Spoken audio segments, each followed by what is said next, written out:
Hello everyone, welcome back to my channel. Happy Sunday to all of you.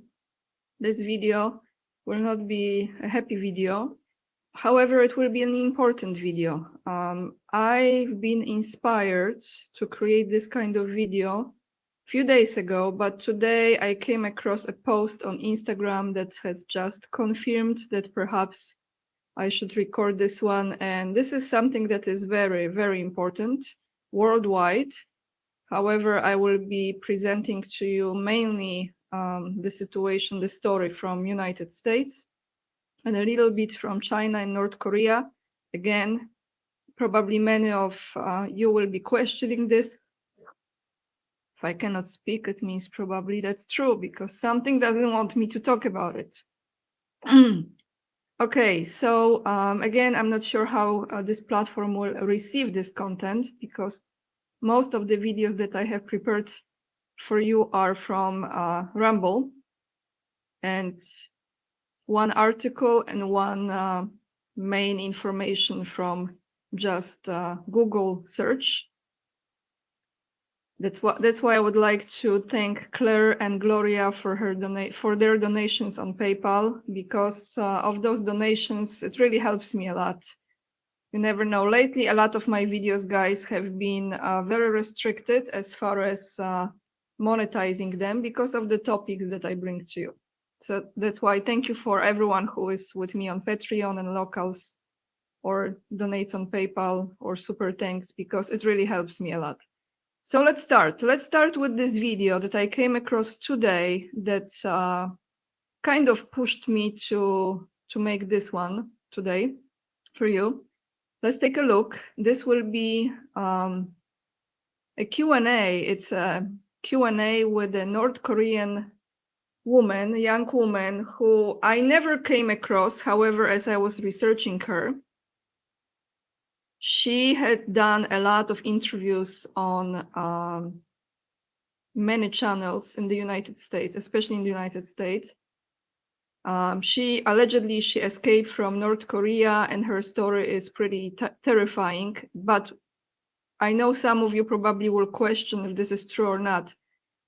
I tend to believe what she's saying is true. Definitely the activities that she's describing are true, and this is mainly why I want to focus on. So let me play this very short clip from Instagram, and then we follow the thread. We connect the dots and we go from there.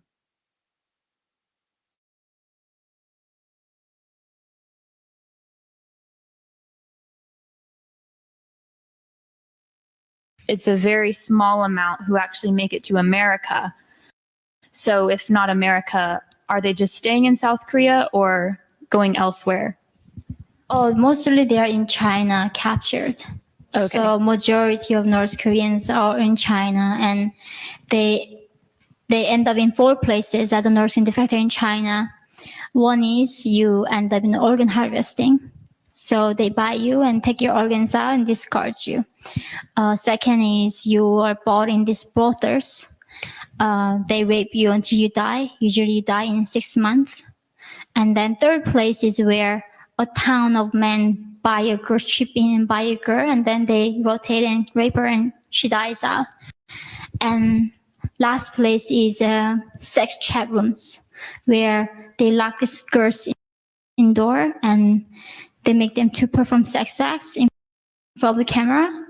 And then for that, these girls get fed and get, hidden place. Mm-hmm. So this is happening, and this is a thing. I am here because there are, as I said, 300,000 of them are trapped in China. Mm-hmm. and don't know if there's any life for them. And I've been trying to spread this message in America, in the land of the free. And one of the producers last year in Hollywood wanted to make a movie out of my story from my first book. And he sent me a movie script, and he says, China was my promised land. When I got to China, they gave me protection and refugee. I asked him, what the heck are you talking about? Mm-hmm. Right? And he said, this is the only way we can make a movie about North Korea in Korean Hollywood, by lying about China. And that's why no Michelle Obama or Mark Clooney or none of these people would sit down with me, talk to me, because they all making money out of China. Wow. And that's why North Korean stories are buried deep down, and nobody ever talk about this modern day genocide and Holocaust anywhere.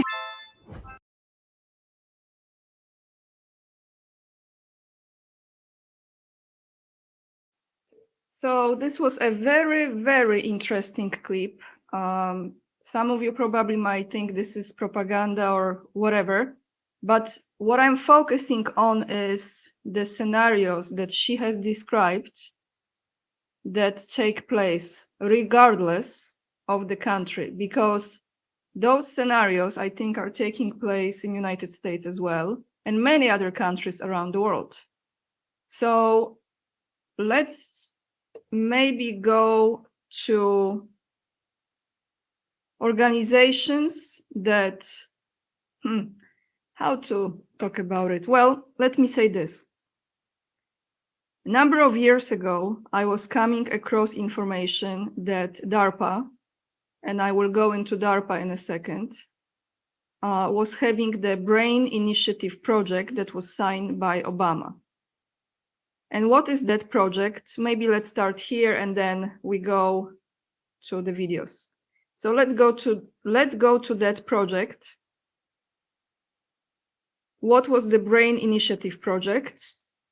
The Obama Brain Initiative refers to the Brain Initiative, brain research through advancing innovative neurotechnologies, a collaborative public-private research program launched by the Obama administration in 2013. So Obama launched this. Obama signed this into existence. Doesn't mean he created it. No, he, another puppet, right? So he just signed that. Its goal is to accelerate the development of innovative technologies that can help scientists understand the brain's complex workings and provide a dynamic picture of neural circuits. So I was coming across information that those people, children, women, etc., I'm talking now just about Epstein Island for a moment, just for a moment. They were not trafficked there only because of the sexual pleasures, but they have been also experimented on without their permission. So this kind of experiments on your brain, for example. So the big part of the human trafficking is for the organs, for the sex slavery, for the experiments, for practicing experiments. Of course, none of it is with permission of the person who has been trafficked, right? So let's look very quickly, again, before we go to the videos. I know I'm a little bit all over the place because this is not a pleasant topic to talk about, and I'm trying to maintain my energy, not to be dragged down by the evil, because that's purely evil. What else, right?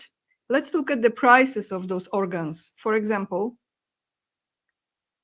how much is life worth? This is the article I came across. How much is life worth? We ask the question, how much life is worth? A heart can be purchased for, how much is it? 1 million? Yeah, $1 million. Livers are worth about 557,000, so over $500,000, and kidneys cost about $262,000. Let's scroll down. There's a little bit more as far as the prices. I'm going to read this to you because the business is immensely profitable, and this is big part of the human trafficking. The sex aspect, I think, is probably one of the least profitable, to tell you the truth. Well, depending how highly ranked is the person who needs an orphan, for example, from Ukraine, right? But let's read this. There is a price for everything: butterflies, pieces of moon, moonland, organs. The world is a giant supermarket where you find price tags on everything. A rare butterfly can cost up to $1,000, so 1,000 on eBay. An acre of the surface of the moon, can you believe it? They are selling the land from the moon. What a joke. Is available for $34.99, so $35.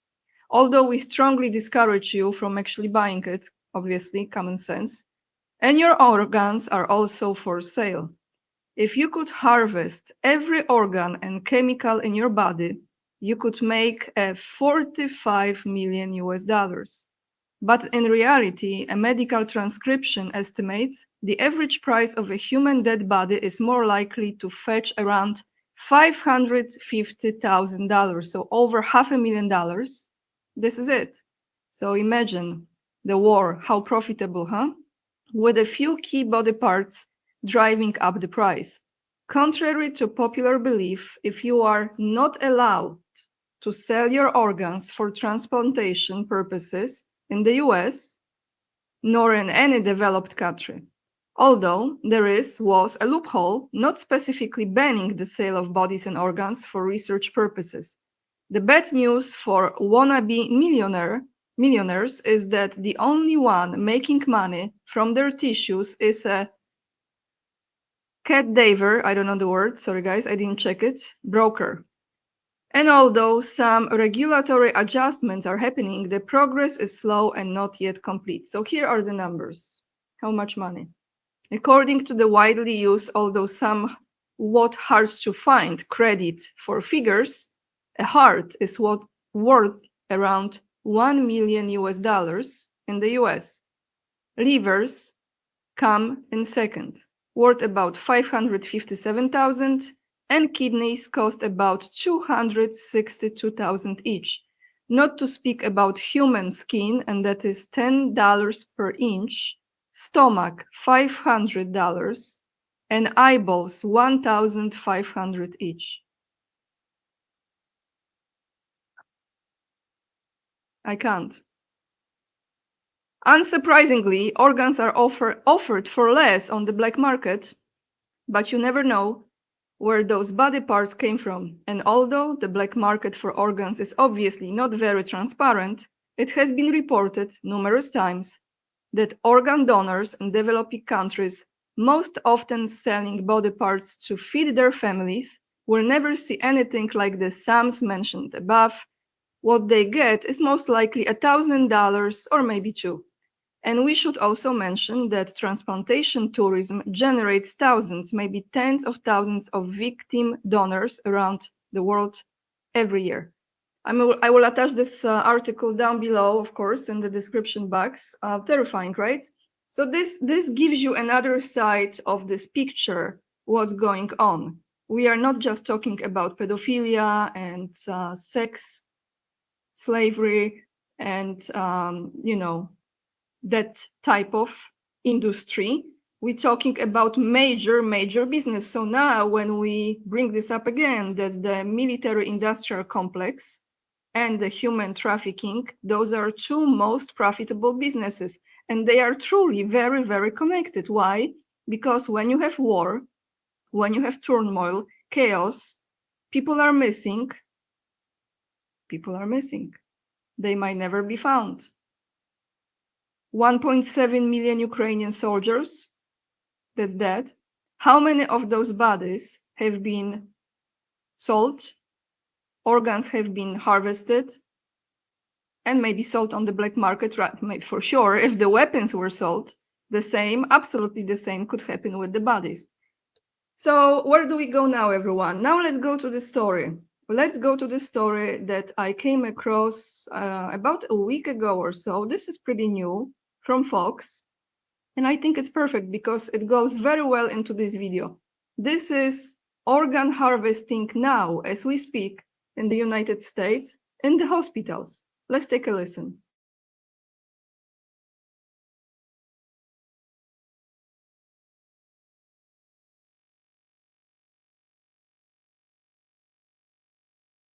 Important. In 2022, Daniela Gallegos, she fell into a coma at a New Mexico hospital and was allegedly going to have her organs harvested. On the day of the surgery, Daniela's family reported seeing her move. According to the New York Times, donor officials allegedly still pushed for the operation despite signs of life. The hospital refused. Daniela reportedly went on to make a full recovery. Now, this case is not the only one. In 2021, a Kentucky man named TJ Hoover was rushed to the hospital after a suspected overdose. Doctors believed he wouldn't survive and flagged that he was an organ donor. TJ was moments away from the organ harvesting procedure. Suddenly, he woke up. Fortunately, TJ survived, but he lives with PTSD since that day. Meanwhile, a federal investigation into nonprofit group Kentucky Organ Donor Affiliates, also known as CODA, may have pushed hospital workers towards surgery despite a patient's signs of life. HHS Secretary RFK Jr. calling it horrifying. We reached out to CODA for a statement, and Network for Hope, which CODA merged into last year, but we have not heard back. It's important to remember organ donations do play a vital role in our society when done appropriately. There were over 48,000 life-saving transplants in 2024.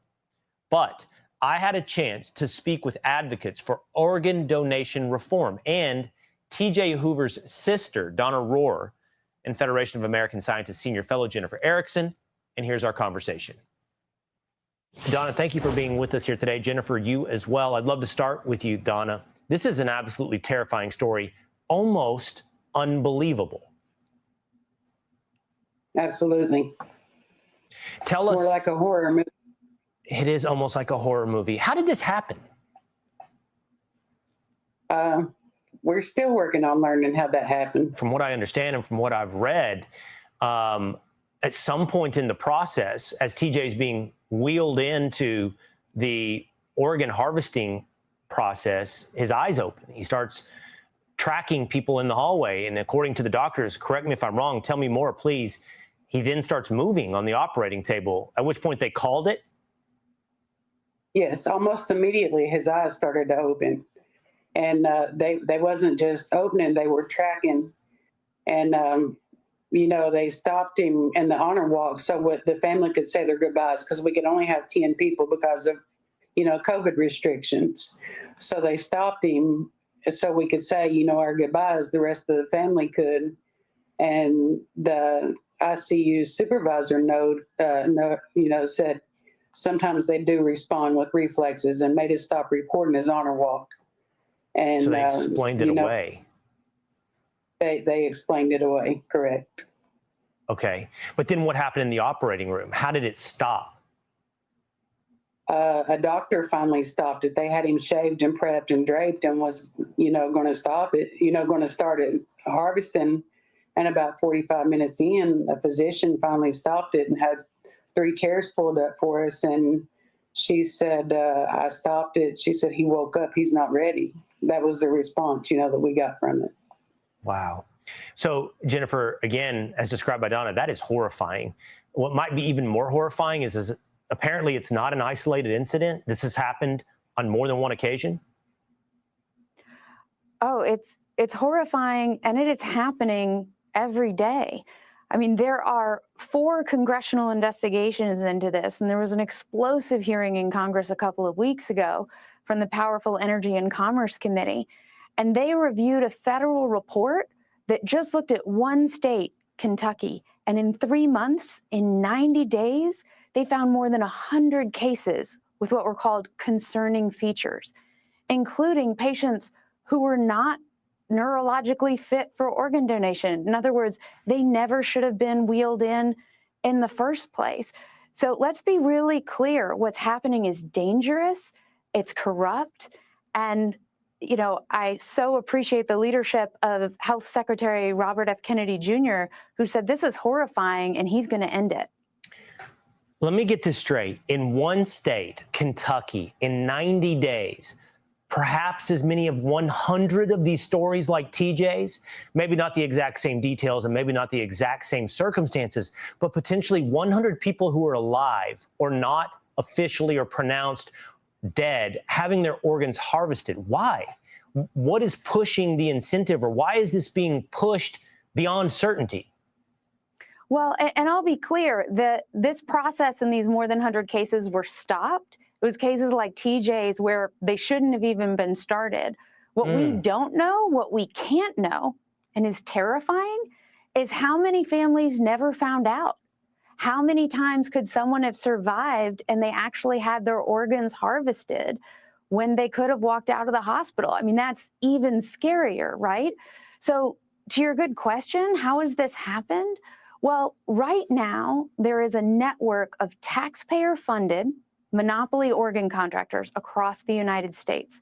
They all got put there in the 1980s, and never, not once in 40 years, have any of them been replaced. Not when they've done dangerous things like in TJ's case, lying to families and harming patients, not in cases that have resulted in patient deaths, not in cases of Medicare fraud where they've stolen taxpayer dollars. They've never been replaced. And Secretary Kennedy just said in the wake of this hearing, this is horrifying. It has to end. Donna, how is TJ doing today? We said in our introduction that he's suffering from PTSD from this situation. How's he doing? He's doing very well now. He's more stable than he has been in almost 4 years now. He's in speech therapy. He's in occupational therapy. He's getting ready to start physical therapy again. I try to keep him as active as possible. They say, you know, he may be in the early stages of Parkinson's. So his short-term memory, he doesn't really have a short-term memory at all. I try to keep him as active, you know, as I can, and I try to shield him as much as I possibly can, you know, from all the media attention and things like that, because he, you know, some days just he remembers things, and his response is, "Why did they try to kill me? Why did they want to kill me?" Okay, I think that's awful. I'm sorry, Donna. Thank you for sharing that with us. And that will lead me to my last question here to Jennifer. What is the answer to TJ's question to Donna? Why did they try to kill him? What is the incentive here? Why is this entire process of harvesting organs being rushed? Well, sadly, it's money. I mean, we are talking about a multi-billion-dollar industry that your viewers, the taxpayers, have funded, and there's never been any consequence for whether these organ contractors do it safely, for whether they lie to families like Donna, to whatever they do. And so there is a rush to keep their lucrative contracts, to keep their really high executive compensation. And the problem is this is a life and death business. And Americans support organ donation. 95% of us support it. But you know what? Right now, in too many parts of the United States, it is not safe.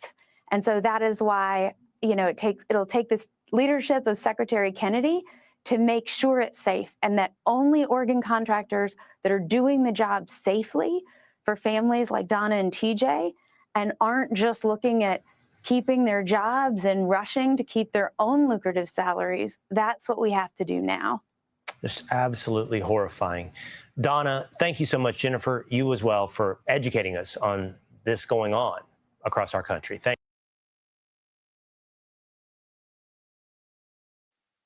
So yeah, that's what's going on, and that's what had been going on. Imagine during the Schmovit time. Imagine when families had no access to the patients, to their loved ones, to family members. Or, like I said before, during the war. Imagine. It's not hard to imagine, is it? And you know, I was thinking about this when you apply for the ID, the driving license, and you have this question, as I had, I remember in the United States, are you going to be voluntarily donating your organs? So now you ask yourself, first, is any hospital really safe? That's first question I would ask myself.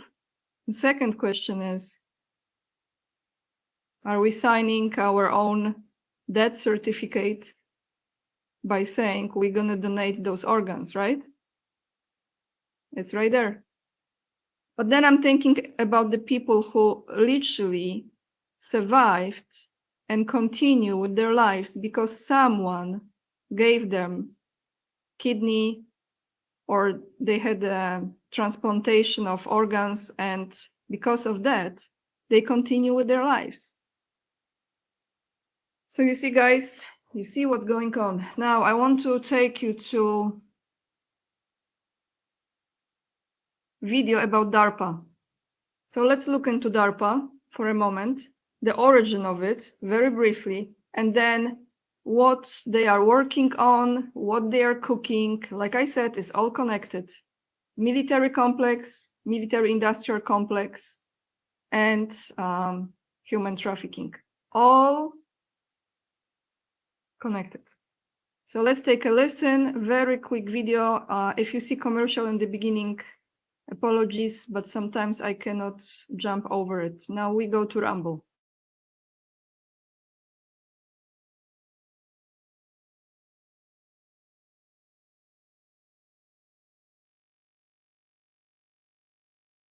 Days of the space race, the Soviet Union racked up a lot of firsts. Valentina Tereshkova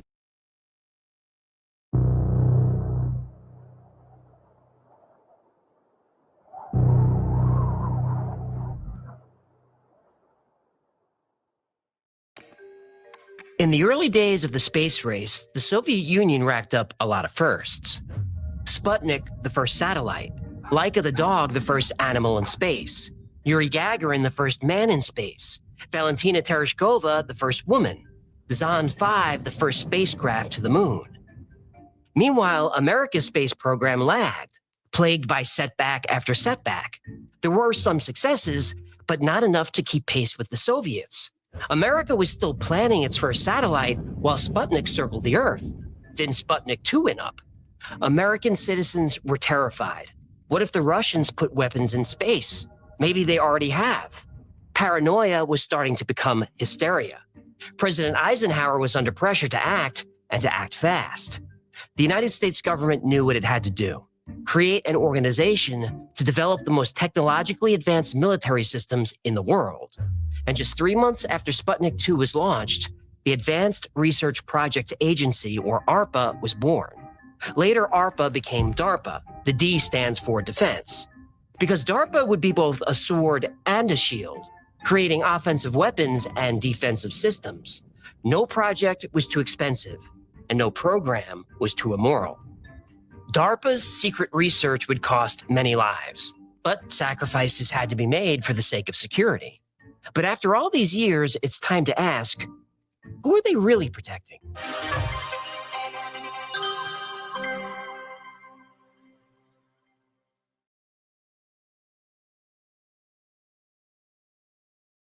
So this was a great intro describing the origin of DARPA. And I will attach, of course, the link to full video. The man with the goldfish and a tin foil hat. Kind of like me, but without the tin foil hat and goldfish. So now let's continue on a serious note this time. What projects is DARPA working on also currently?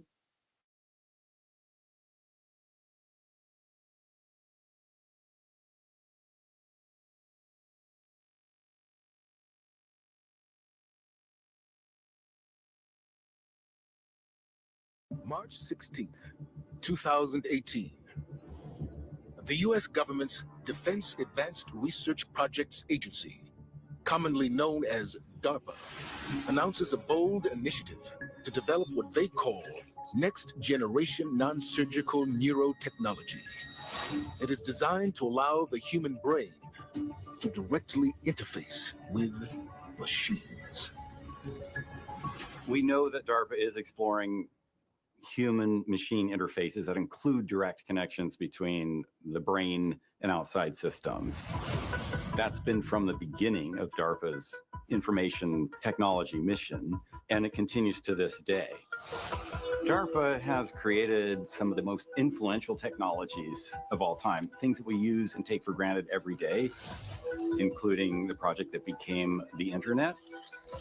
They've created self-driving cars, stealth technology, GPS that fits in your pocket. That's DARPA's specialty, to imagine the future and create it. A new technology that is actually very much on the verge of being a reality that is being fielded is we could have a sensor maybe on the surface of our head, or maybe implanted somewhere in our body, in our brain, or something that allows us to interact directly with our communications gear, our processing gear, our weapon systems, and so on. But now imagine we take that technology and we can control robots at a distance with it. Even fly drones. You put this sensor on and you think the right way, and you can increase the speed of the fan by thinking and controlling that thought with direct-to-mind or mind-machine interfacing. With that type of capability, you could control all sorts of buttons and mechanisms in equipment. Mind-machine interfaces will have many applications in both civilian and military life. But there are those who believe that this same technology could also be used by DARPA as a new form of mind control. Like their counterparts at the CIA, DARPA-funded researchers have spent decades investigating how the human mind can be altered. In 1965, DARPA launched Project Pandora, which studied the possibility of using microwave radiation to control human behavior. The project reportedly ended in 1969, but DARPA's investigation of how machines can affect and possibly control the brain continues to this day. There are explicit programs of DARPA to read and write to human brains, whether it's through direct implants within the brain or wearing some kind of cap. So these things are being worked on, and we know that. So what's the next step? Maybe the next step is we can send instructions and information to an actual person from a distance with this kind of technology to let another person control their actions. But that could be something that could be malicious. If there's some way to do it from a distance, a much greater distance than something that you can wear on your scalp, that would be the ultimate technological achievement that would fall into this realm of mind control and direct human-machine interface that DARPA may well want to keep secret. In the near future, DARPA may possess the technology to remotely control the human mind. But as concerning as that may be, according to some scientists, a more permanent kind of mind control technology is looming. And it involves modifying the human brain by altering the human body's DNA. The future of mind control, and the future being right now because these experiments are being done, is using gene editing tools. And one of them would be CRISPR. The way it works is take the CRISPR, which are these short alternating repeats of DNA. You put that together with an enzyme called Cas.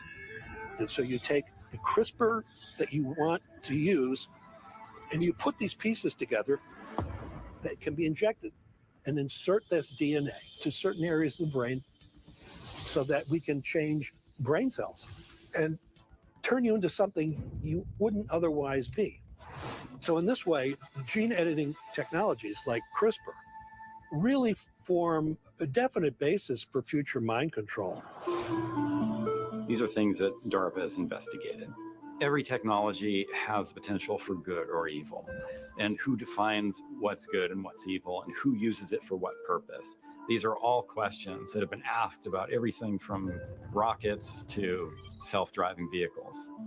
We still don't have a good handle on the ethics of various technologies that we use. The technologists tend not to be so concerned with the ethics. That seems to be the domain of other people, policymakers, for example, academics, people like this. There needs to be a hand-in-hand interaction with people creating technology and those who are considering the ethics of that technology.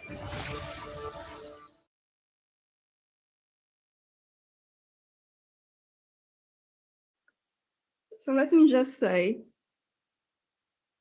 DARPA has created the internet. I think DARPA has also created Zuckerberg, Facebook guy.